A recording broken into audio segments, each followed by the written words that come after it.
Bueno, ya estamos regresando después de la pausa comercial. Estamos muy pendientes. Recuerde que ya no podemos hacer enlace con nuestro compañero Javier Navarro porque ya entró a la audiencia de Jesús Murillo Caram.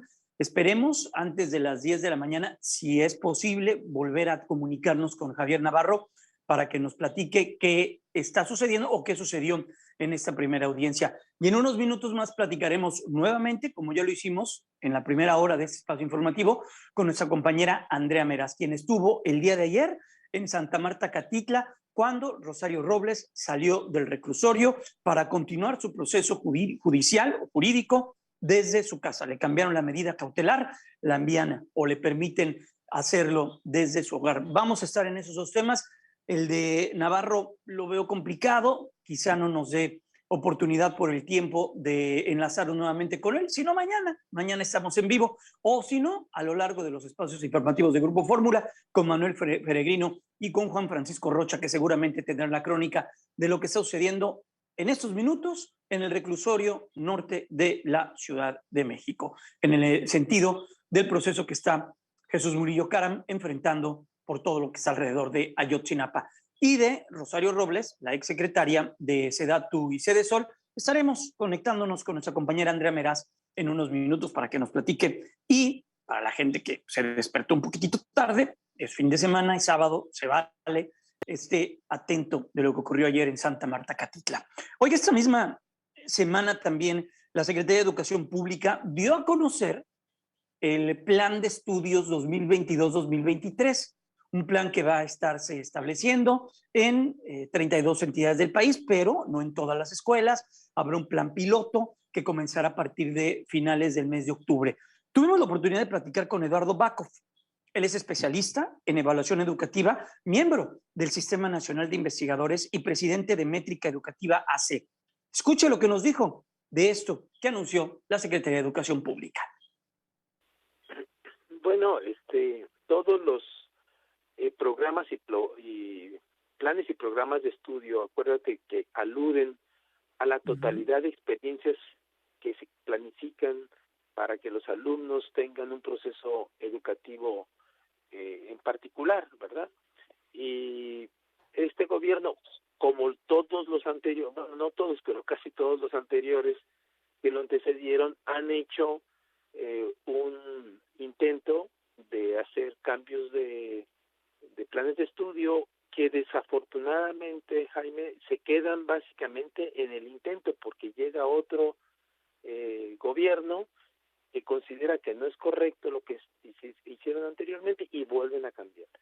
Y este cambio constante de planes y programas de estudio, que como te decía es todo, contempla todas las actividades que tienen que desarrollar los estudiantes y los contenidos y los libros de texto, pues se van modificando y nunca acaban de aterrizar. Entonces nunca sabemos qué tan bueno fue el anterior. Me quedo con la idea de que se está borrando, haciendo un borrón y cuenta nueva de todo lo que se hizo anteriormente. No se está rescatando absolutamente nada, como que todo estaba mal hecho y vamos a empezar de nuevo. Ese es el mensaje que nos están mandando con este cambio curricular específicamente. Oye, Eduardo, ahora, ¿y eso qué implicaciones puede traer?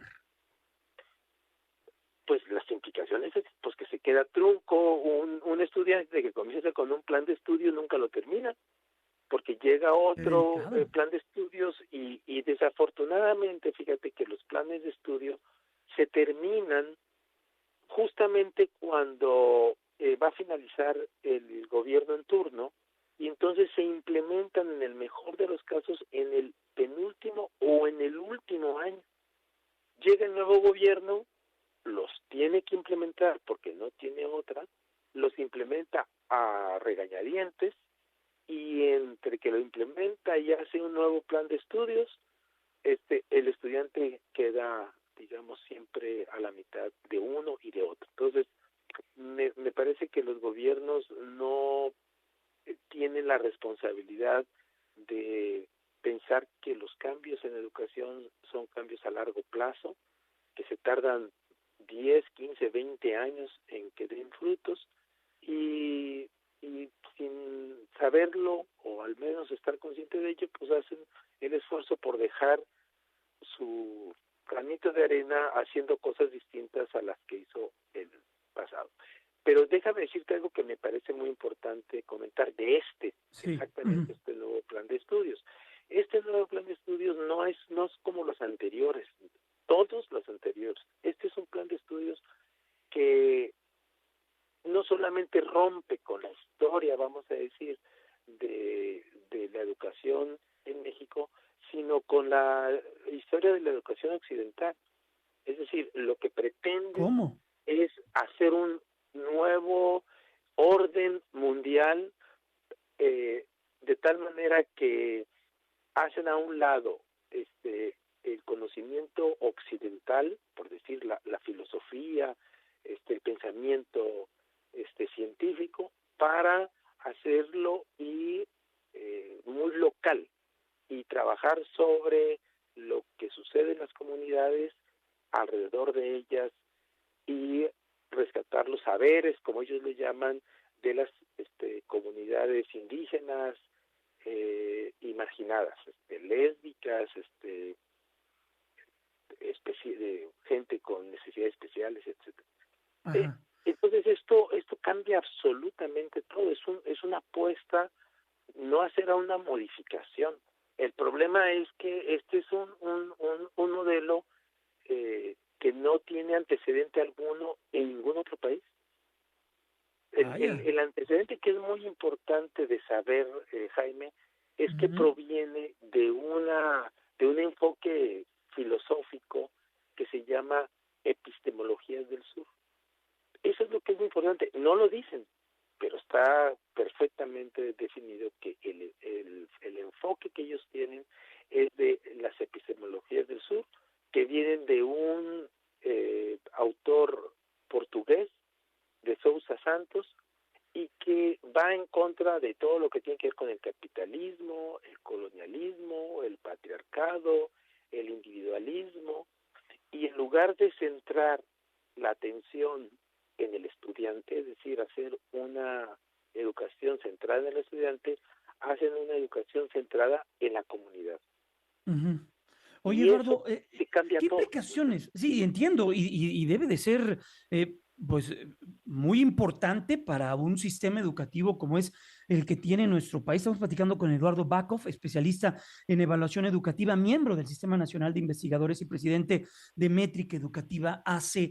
Eduardo, un proyecto o un programa con estas características, bajo estas condiciones de un mundo globalizado donde pues la educación no tiene que estar en el entorno de la ideología, pues también entra a un callejón que puede ser muy riesgoso a lo largo de los años, ¿no? Pues mira, ese es un tema que creo, el que acabas de tocar, el de ver qué es lo que se espera en el futuro. Este plan de estudios más bien regresa al pasado, regresa a las comunidades indígenas, a las formas autóctonas de entender el mundo, y se le olvida que vivimos en un mundo globalizado donde las tecnologías cada vez son más importantes en todos los sentidos, pero muy particularmente en educación, y eso ya lo vimos con la pandemia, que sin el Zoom o sin estas tecnologías para trabajar en casa y dar clases a distancia, pues simplemente si se aprendió poco no se hubiera aprendido absolutamente nada. Bueno, pues haz de cuenta que las ignoran. No se ubican en un mundo globalizado, ni estar en la punta, vamos a decir, de la tecnología, ni utilizar la tecnología digital para mejorar los aprendizajes. Entonces, digamos, sí tiene un buen propósito, porque si tú ves los propósitos, pues es mejorar los aprendizajes, es más humanista, pero vamos a decir, una declaración de principios con las cuales uno no puede estar en desacuerdo, son puras buenas buenos deseos, pero a la hora de que aterrizan, pues la verdad te entran muchísimas dudas de cómo le van a hacer los profesores que aprendieron de una manera, toda su vida han trabajado así, y ahora de repente le dicen, no, ¿sabes qué? Ahora vas a salir al contexto del niño vas a llevar a los niños afuera de la escuela y vas a aprender de fuera de la escuela lo que les vas a enseñar a cada uno de ellos. Entonces, tiene, digamos, muchos asegúnes y muchas contradicciones, y que va a ser muy difícil para los maestros llevarlo a cabo. Permítame hacer una pausa y regresar con la segunda parte de esta charla que tuvimos. Es una charla que nos fue bastante amplia en el programa que tenemos todos los días, bueno, de lunes a viernes en la 104.1 FM 1500 de AM en Juntos. Ahí platicamos con Eduardo Backhoff. Vamos a la pausa comercial y regresamos con la parte, la complementaria de esta charla que tuvimos sobre el plan educativo, lo que se conoció esta misma semana por parte de la Secretaría de Educación Pública. La pausa es muy breve, regresamos. Ya regresamos, las 9:30. Continuamos con esta charla que tuvimos con Eduardo Backhoff. Él es especialista en evaluación educativa, miembro del Sistema Nacional de Investigadores y presidente de Métrica Educativa, Asociación Civil. Señalan que el nuevo plan de estudios promueve una educación para la democracia compuesta por respeto a la legalidad, pues no, quien no puede estar de acuerdo con ello, autodeterminación y el ejercicio de los derechos políticos y sociales. También se dice que esta estrategia reconoce que los profesores son profesionales, ya que tienen acercamiento con sus comunidades y los centros educativos. Eduardo Backhoff, una circunstancia con esta manera de llevar a cabo la educación en el país, donde también la competencia, las evaluaciones y todo lo que, con lo que tú y yo y con lo que muchos de quienes nos están escuchando crecimos y estuvimos estudiando, pues también se hace a un lado, entiendo, ¿no? Eso de que pases un examen y de que compitas para tener un mejor aprovechamiento y un mejor lugar, eso también ya no se estaría viendo en un modelo como el que se estaría presentando. Totalmente de acuerdo. Mira, hay varios cambios que hay que entender y después ver cómo se van a implementar, porque una cosa es que los mencionan y después que los operacionalicen. Por ejemplo, ellos hablan de fases en lugar de grados. Entonces, la fase 1 es todo el sistema, bueno, los 3 grados preescolares, la educación inicial, la fase 2 es el preescolar, la fase 3 es primaria, primero y segundo grados, y la 4, tercer y cuarto grados, etcétera. Cambian una idea de grados por una de fases, aunque no van a suprimir grados, eso es lo que ya dijeron. Pero sí suprimen materias. Por ejemplo, ya en primaria ya no existe matemáticas.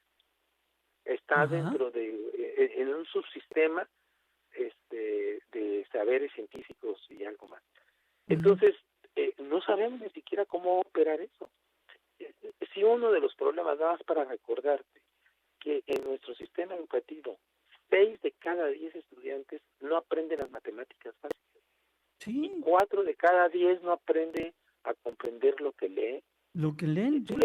Lo que leen, si tú le quitas, digamos, las asignaturas de esa manera, pues habrá que ver cuánto van a aprender de matemáticas y cuánto van a aprender de comprensión lectora.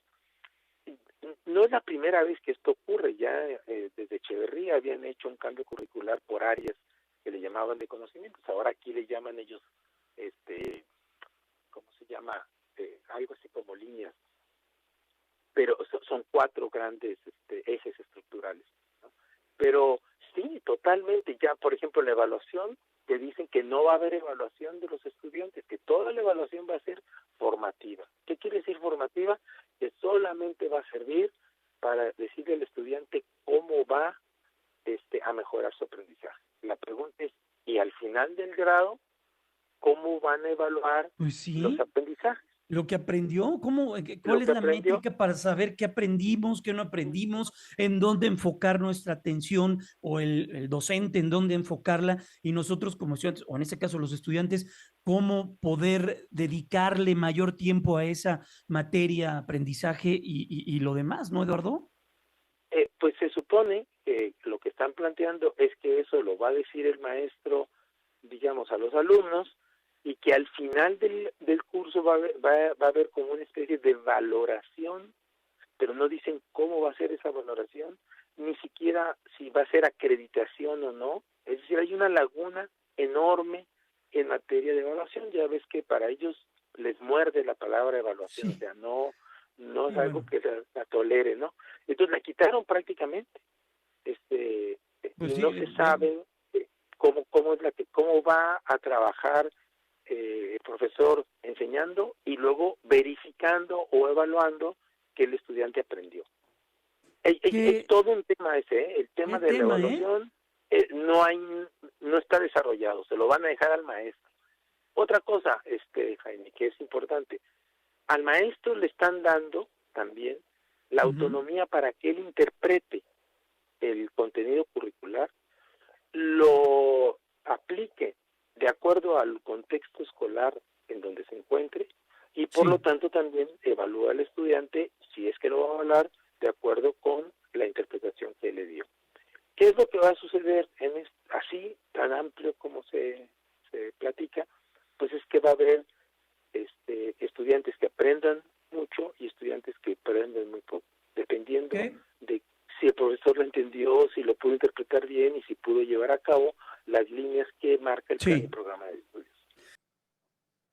Pues es Eduardo Backhoff, especialista en evaluación educativa, miembro del Sistema Nacional de Investigadores y presidente de Métrica Educativa, ACE. Y como es natural, esto causa mucha polémica, hay personas a favor, personas en contra, y bueno, pues veremos. Pero él es un experto que tiene su vida dedicado a esto, sabe y sabe mucho. Podremos o no podremos estar de acuerdo con él, pero de que es un experto, de que sabe mucho. Y bueno, pues fue lo que se conoció esta misma semana. Vamos contigo, Brenda Morales. Tienes los trascendidos de la prensa.